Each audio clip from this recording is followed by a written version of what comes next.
Welcome to this exploration of one of humanity's oldest and most haunting questions. Why does being watched change us so deeply? From the earliest days of civilization, human beings have lived under the awareness of the gaze, the eyes of family, community, rulers, and even gods. The presence of eyes upon us awakens a primal tension, simultaneously pushing us toward accountability and provoking unease. To be observed is to feel judged, and that judgment penetrates far beyond our actions to the core of our identities. Philosophers, psychologists, and theologians alike have examined this phenomenon, noting how observation shapes morality, culture, and the self. For Michel Foucault, surveillance was a form of power that disciplines the body and soul. For Jean-Paul Sartre, the look was the moment we realize our freedom is constrained by others' awareness. Religious traditions add yet another dimension: the Christian God who sees all, the Buddhist notion of mindful awareness, and the Islamic teaching that one is accountable before the all-seeing Creator.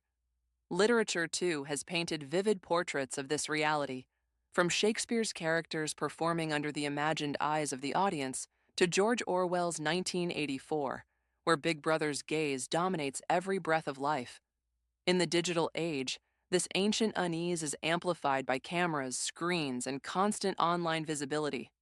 The gaze is no longer local. It is global, inescapable, and permanent. In this video, we will journey through philosophy, religion, literature, and psychology to uncover why the gaze has such power over us. And more importantly, we will ask, can we reclaim privacy and autonomy, or is observation an inseparable part of what it means to be human? Being observed is not neutral. It alters how we behave. Even when no words are spoken, the awareness of another's eyes can transform our sense of freedom. This unease is primal, dating back to when survival depended on watching and being watched. In small tribes, the gaze was a tool of accountability, ensuring cooperation and discouraging betrayal. Yet with time, this accountability grew into surveillance, judgment, and the possibility of shame. Philosophers like Sartre recognize that the gaze of another makes us into objects, stripping away some of our autonomy by locking us into someone else's perception. Suddenly, our freedom feels limited. We are no longer only who we believe ourselves to be, but also what others see. Religious traditions echo this sentiment in profound ways. In Christianity, the idea of God as the all-seeing Father encourages believers to live morally, knowing that nothing escapes divine sight. In Buddhism, mindfulness teaches that awareness of self and others is a step toward compassion, though it can also reveal the fragility of our egos.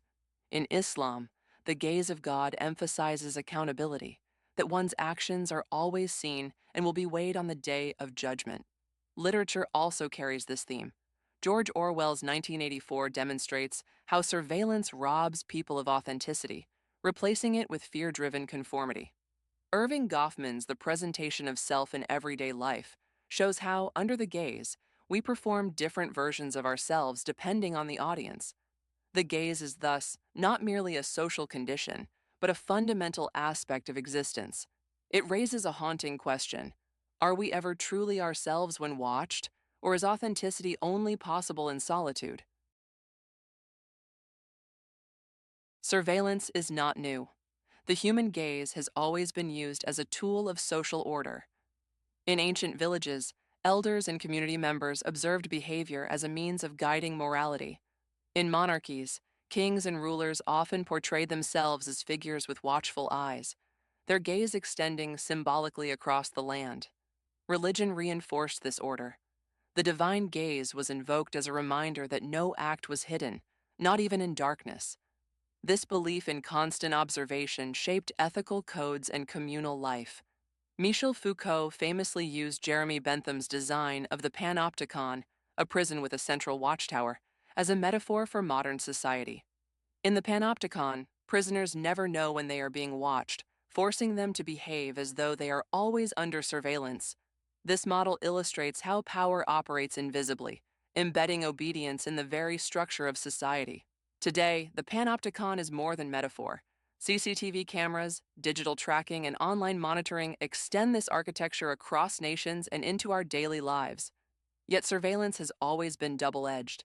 It provides safety by deterring wrongdoing, but it also strips away freedom by turning every individual into a suspect. Literature again reflects this duality. Shakespeare often portrayed watchful societies.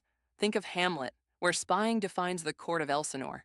Orwell dramatized its extremes in 1984, where the gaze becomes suffocating. Religious thought, too, reveals tension. God's gaze as protective and guiding in Christianity and Islam, yet also a source of awe, fear, and humility. These traditions suggest that surveillance may both constrain and elevate humanity, offering order at the cost of autonomy. The question is, how much watching is too much? Jean-Paul Sartre offers one of the most influential philosophical accounts of the gaze, which he called the look. For Sartre, the moment we realize someone else is watching us, our world changes. We are no longer purely subjects, beings defined by our freedom, but also objects defined by how we appear to others. This realization is both unsettling and transformative. It forces us to recognize that we cannot fully control our identity, for part of who we are exists in the perception of others. Sartre used the famous example of a person peeking through a keyhole. When alone, the person feels free and immersed in the act. But when footsteps are heard, the possibility of another's gaze, shame floods in. Suddenly, the individual sees themselves as others might, sneaky, guilty, exposed. This illustrates how the gaze alters our sense of self. Freedom collides with judgment, and identity becomes a negotiation. Sartre's analysis resonates with religious traditions as well. In Christianity, the awareness of God's all-seeing presence produces humility, restraining pride and temptation. In Islam, divine watchfulness is not just surveillance, but a call to live justly. Buddhism adds another angle, teaching that awareness, of being seen and of seeing others, can dissolve illusions of the ego, showing that we are interconnected rather than isolated. Literature echoes Sartre's insights. Orwell's Big Brother embodies the crushing weight of the gaze, while Shakespeare's plays often show characters unraveling under suspicion and scrutiny. In our age of social media, Sartre's look is more pervasive than ever, for every post and photo invites others to define us. The gaze thus continues to define the tension between freedom and constraint. Michel Foucault revolutionized the way we understand the gaze by focusing on its connection to power. He drew on Jeremy Bentham's architectural design, the panopticon, a prison where a central watchtower can observe all cells, though prisoners never know if they are being watched at any given moment. The brilliance and terror of this design lies in its psychology. Prisoners internalize the possibility of being watched and therefore police themselves. For Foucault, this was not merely about prisons. He argued that the panopticon had become a metaphor for modern society, where surveillance infiltrates schools, hospitals, workplaces, and governments. This gaze operates invisibly yet powerfully, shaping behavior without needing physical force. We obey not out of fear of punishment, but because the gaze has been etched into our consciousness. Religious traditions echo this idea of internalized watchfulness. In Christianity, the ever-present gaze of God inspires believers to live in righteousness even when unseen. In Islam, the concept of taqwa, God consciousness, cultivates an inner vigilance, a self-policing morality grounded in divine accountability. In Buddhism, awareness itself becomes a form of discipline, guiding the practitioner toward ethical action by fostering mindfulness of consequences. Literature amplifies these insights. Orwell's 1984 describes a world where Big Brother's gaze is inescapable, producing self-censorship at the deepest level. Irving Goffman's work shows how we internalize societal expectations and play roles in everyday life as though always observed. In our digital era, Foucault's warning feels prophetic. The panopticon has expanded through mass surveillance, data collection, and social media, creating a society where the line between watching and being watched is blurred. This raises a profound question. Have we already surrendered our freedom to the silent power of the gaze? Religious traditions have long grappled with the gaze, often framing it as divine rather than human. In Christianity, the concept of God's omniscience is central, the belief that every action, thought, and intention is seen by the Creator. This watchfulness is not only a source of fear, but also of comfort, suggesting that even in solitude, one is never truly alone. The gaze of God serves as both judge and guardian, inspiring believers to live with integrity. In Islam, the gaze of Allah carries immense weight. The Quran emphasizes accountability. Every deed is recorded, every action observed, and justice will be rendered accordingly. The faithful are urged to act with righteousness, knowing that nothing escapes divine sight. In Buddhism, awareness functions differently. The gaze is not external surveillance, but cultivated mindfulness, a compassionate watchfulness that illuminates illusion and reveals truth. Here, observation becomes liberation rather than judgment. Across these traditions, we see the duality of the gaze. It can restrain and inspire, terrify and comfort. Literature often mirrors these themes. Shakespeare's Hamlet reveals how characters feel the pressure of being observed, both by earthly spies and the haunting eyes of the dead. Khalil Gibran's reflections in solitude and seclusion suggest that even in isolation, the soul feels watched by conscience, by nature, or by God.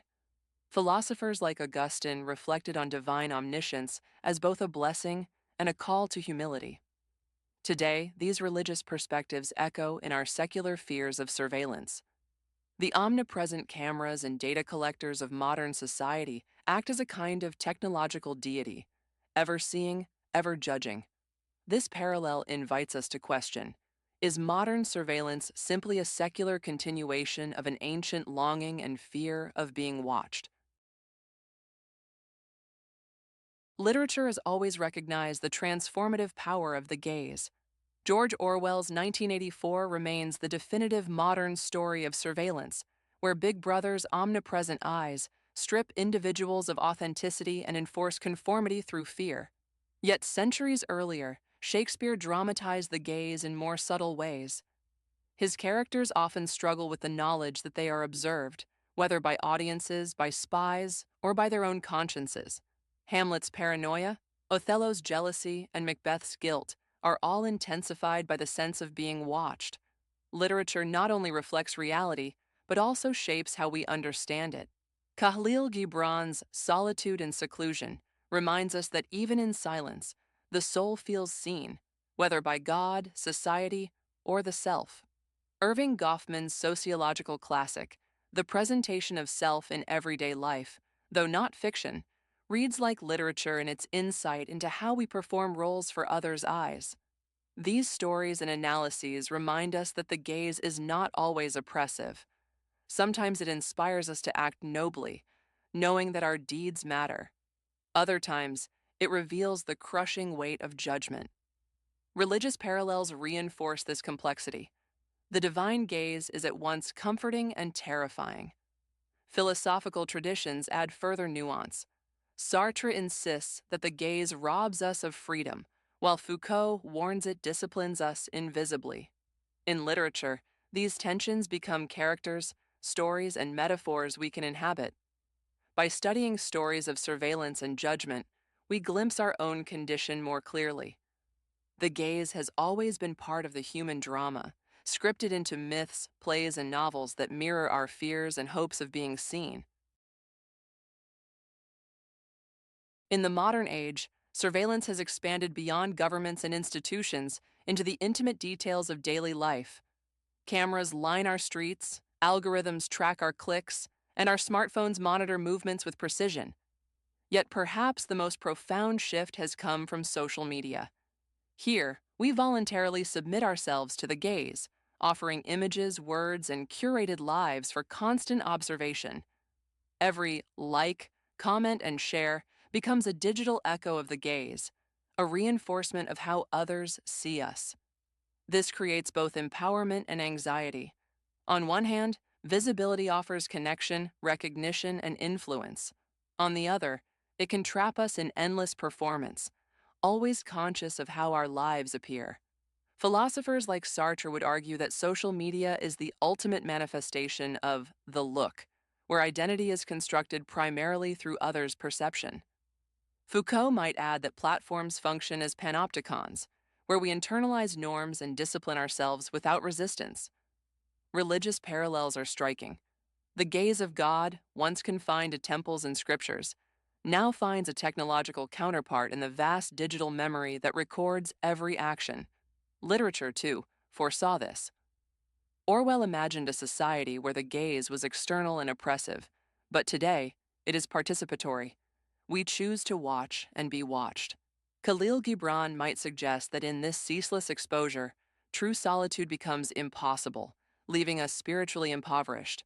The question lingers: is social media an act of liberation, giving voice to the unseen, or a new form of enslavement, chaining us to an endless performance under countless eyes?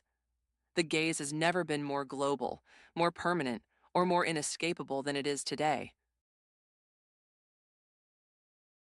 Psychologists have long recognized the intimate link between the gaze and shame. To be watched is to risk being judged, and judgment often produces the raw sting of exposure. Shame differs from guilt. Guilt responds to what we have done, while shame attacks who we are. When eyes fall upon us, flaws feel magnified, and the inner critic grows louder. Children first experience shame through the gaze of parents and teachers, whose disapproval sears itself into memory. As adults, we carry these imprints, often reacting to imagined scrutiny even when no one is watching.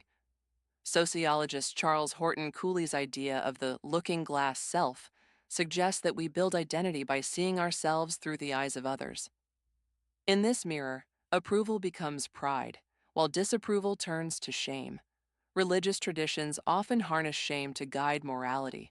In Christianity, Adam and Eve hide their nakedness under God's gaze. In Islam, believers seek modesty under divine watchfulness. In Buddhism, awareness of harmful actions produces regret that can transform behavior.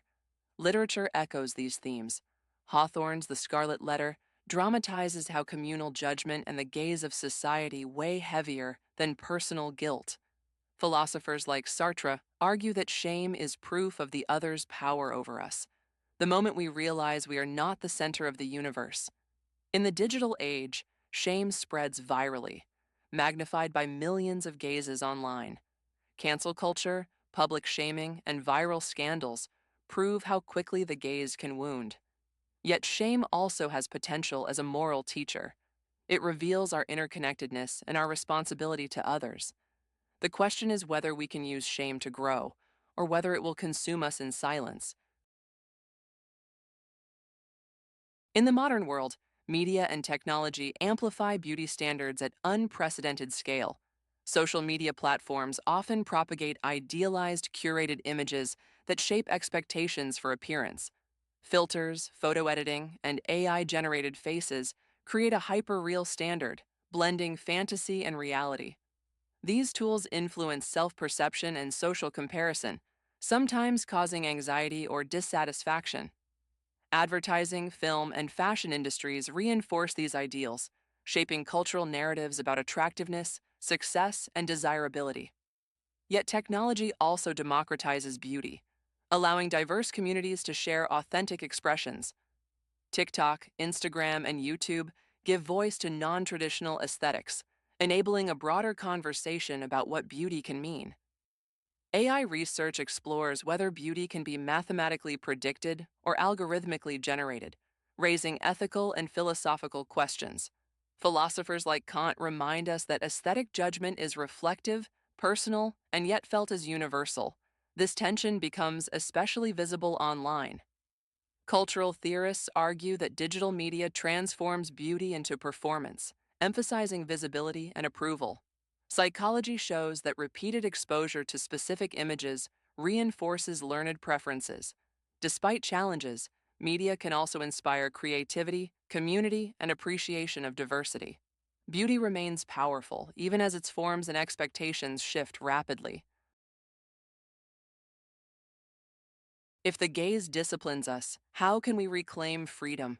privacy becomes essential. To withdraw from watchfulness, even briefly, is to rediscover the self beyond performance. Philosophers and poets alike have praised solitude as a refuge from constant observation.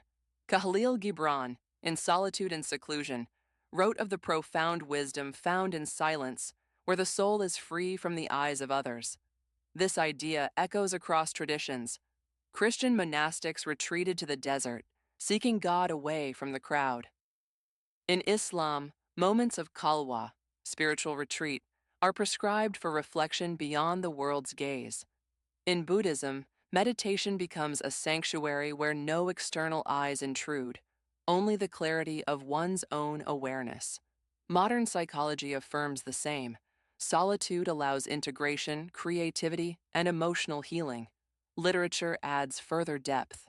Thoreau's Walden celebrates the discovery of selfhood in nature's quiet, far from the bustling gaze of society. Yet reclaiming privacy is increasingly difficult in an age of surveillance and digital exposure. Cameras, algorithms, and networks pierce solitude even when we are physically alone. The question becomes, is privacy still possible, or is it an illusion? Perhaps autonomy lies not in disappearing from the gaze, but in refusing to be defined by it. We can learn to carry inner freedom, even while observed. Religious mystics often reached this point. Awareness of divine gaze became liberating, not oppressive. To reclaim autonomy, then, may require not just hiding from the gaze, but transforming how we relate to it. While fear of being watched dominates our discussion, the gaze also carries profound beauty. To be seen is to be acknowledged, to be affirmed as real. Infants thrive under the loving gaze of parents, building trust and identity from the warmth of recognition. Lovers describe the transformative intimacy of looking into each other's eyes. In therapy, healing often begins when the client feels truly seen by another human being.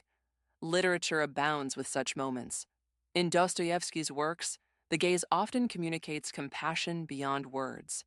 Shakespeare's Juliet glows under Romeo's loving eyes, proving that to be seen can give life meaning. Philosophically, Emmanuel Levinas reframed the gaze not as judgment, but as ethical call. The face of the other, seen directly, demands responsibility and care.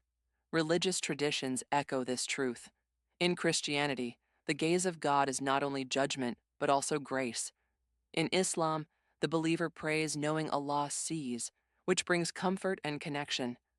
In Buddhism, awareness gazes upon suffering not with condemnation, but with compassion, guiding toward liberation. Modern life also reflects this duality. Social media may distort the gaze into performance, but it also allows voices once silenced to be seen.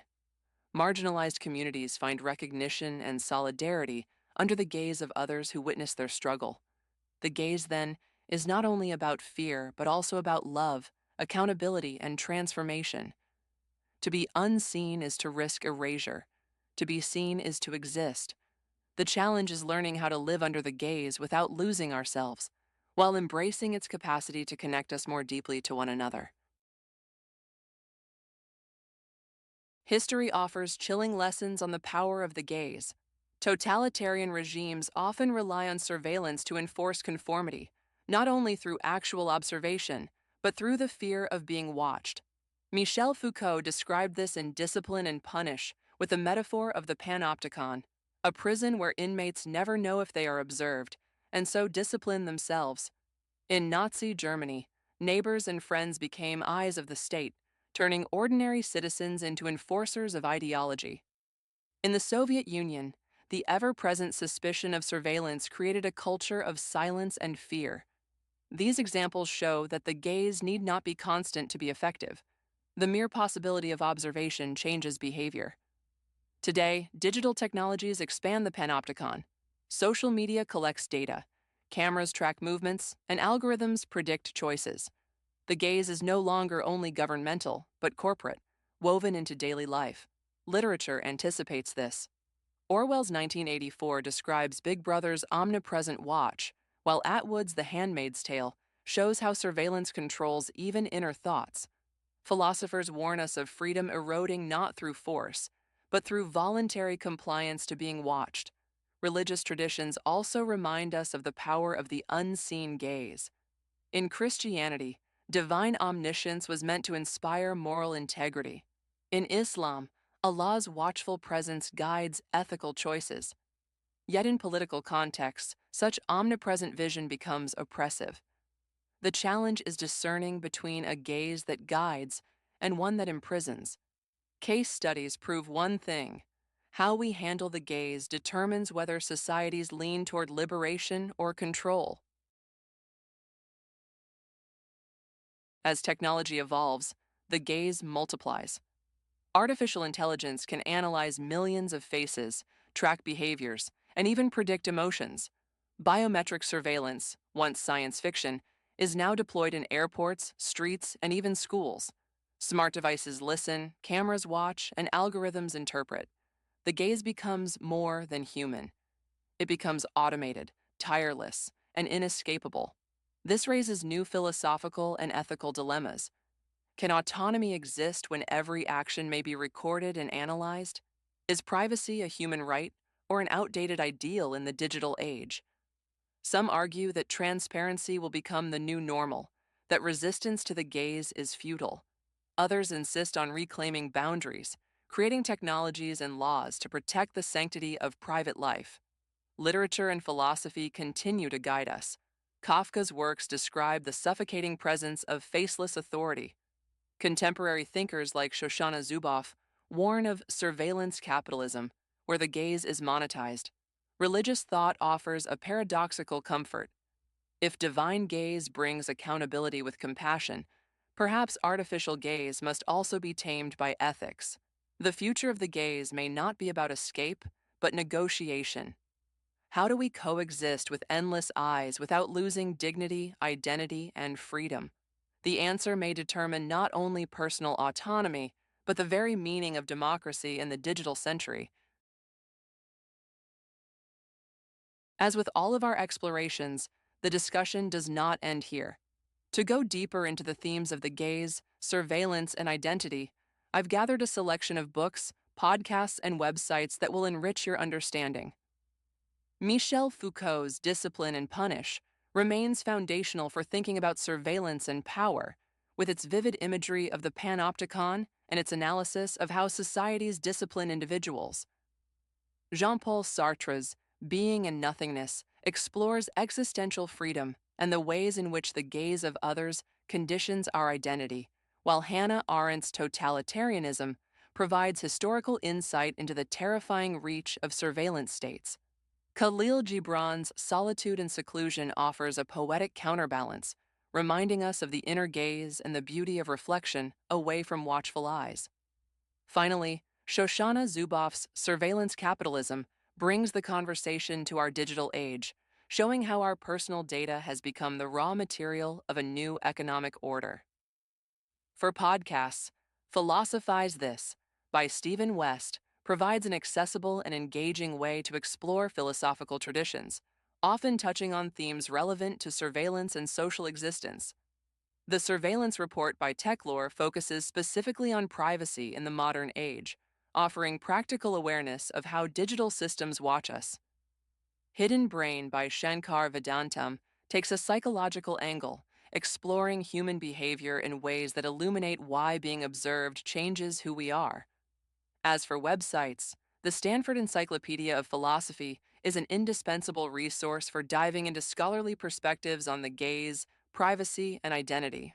The Electronic Frontier Foundation, EFF, provides up-to-date advocacy and legal work surrounding digital surveillance and privacy rights.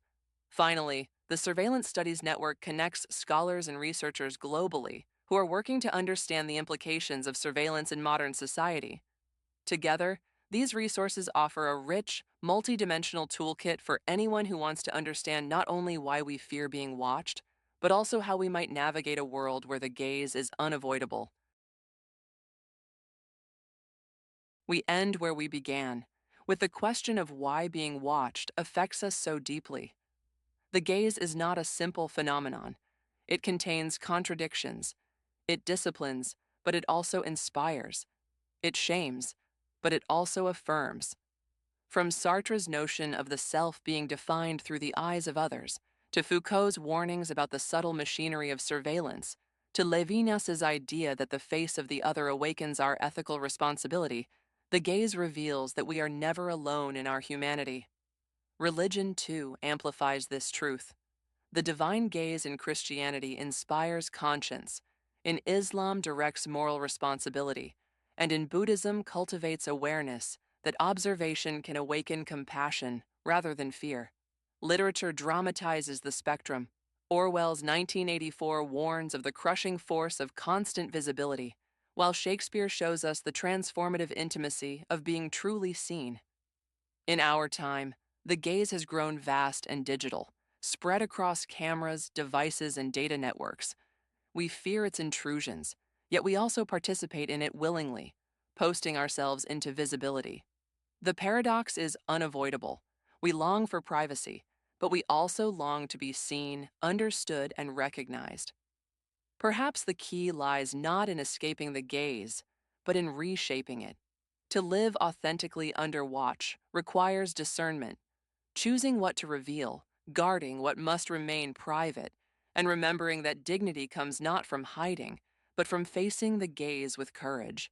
The fear of being watched, then, is also an invitation to ask, who am I when I am seen?